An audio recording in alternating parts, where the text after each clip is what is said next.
Hi, everyone, welcome back to my channel. Today, I'm going to make cauliflower pakora. Take 1 medium cauliflower and cut into small pieces. Add 1 cup gram flour, half cup corn flour, half teaspoon turmeric powder, 1 teaspoon chili powder, 1 teaspoon coriander powder, half teaspoon cumin powder, half teaspoon black pepper, 1½ teaspoon salt, 1 cup water or as required. Mix it properly and make sure there are no lumps left.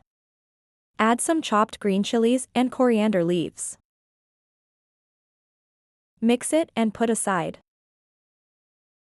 Heat the pan and add some oil. Dip the cauliflower into the batter and add into the oil.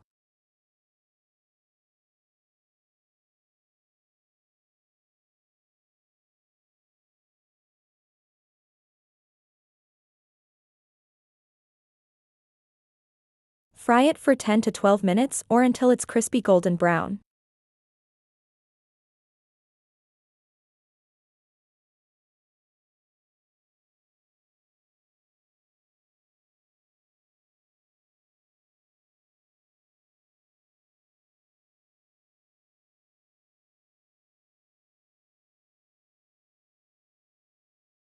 Take it out from the pan. Please like, share, and subscribe to my channel for more videos. Thank you for watching.